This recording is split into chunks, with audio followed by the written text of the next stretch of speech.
O Supremo Tribunal Federal retomou o julgamento sobre porte de drogas para consumo próprio com o voto do ministro Alexandre de Moraes pela descriminalização do porte apenas de maconha e sugeriu fixar entre 25 e 60 gramas a quantidade permitida ao usuário. Os detalhes com a repórter Marta Ferreira. A discussão é sobre a constitucionalidade do artigo 28 da Lei de Drogas de 2006, que prevê como crime de menor gravidade a posse e o porte de drogas para consumo pessoal. Nesses casos, o usuário é punido com advertência, serviços comunitários e medida educativa de comparecimento a programa ou curso sobre uso de drogas. O caso chegou ao Supremo depois que a Defensoria Pública de São Paulo recorreu de uma decisão que condenou o homem a serviços comunitários flagrado com 3 gramas de maconha. O argumento é de que o artigo questionado contraria o princípio da intimidade e da vida privada, uma vez que a ação não implicaria em danos a bens jurídicos alheios. O caso tem repercussão geral, ou seja, a decisão do Supremo vai valer como parâmetro para todas as instâncias da Justiça. O relator é o ministro Gilmar Mendes, que votou pela descriminalização do porte de qualquer droga, sem especificar quantidade, em razão do direito à intimidade e à inviolabilidade da vida pessoal do usuário.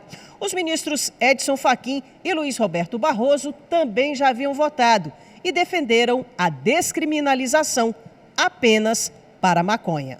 O julgamento foi retomado com o voto do ministro Alexandre de Moraes. Ele começou destacando que a aplicação da lei de drogas foi invertida. Para determinar se a droga destinava-se a consumo pessoal, o juiz atenderá à natureza e à quantidade da substância apreendida, ao local e às condições em que se desenvolveu a ação, às circunstâncias sociais e pessoais, bem como à conduta e aos antecedentes do agente.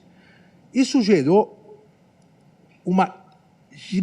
aumentou, já existia, mas isso aumentou a grande discricionariedade tanto da autoridade policial no momento do flagrante, quanto do Ministério Público no momento do oferecimento da denúncia, quanto do Poder Judiciário, da autoridade judicial ao sentenciar. Moraes também apontou que a lei acabou gerando um aumento de prisões por tráfico, mas que resultou em poder para as facções.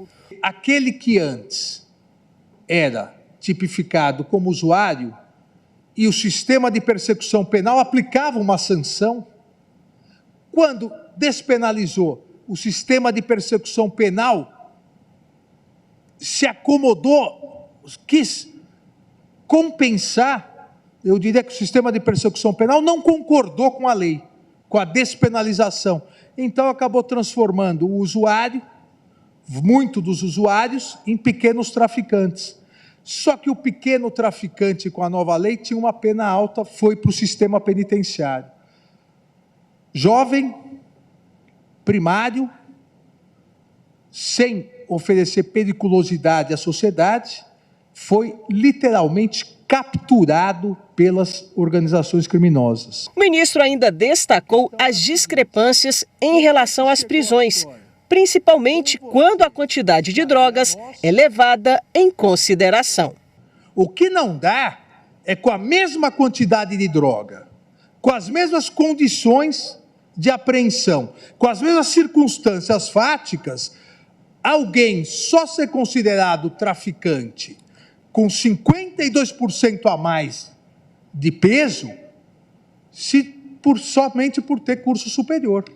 Isso não é possível. No caso da idade, é pior ainda. No caso do critério idade, a variação é mais desproporcional. A mediana para caracterização de tráfico de maconha para suspeitos em torno de 18 anos é de 23,90 gramas. Então, o jovem, 23,90 gramas, tráfico.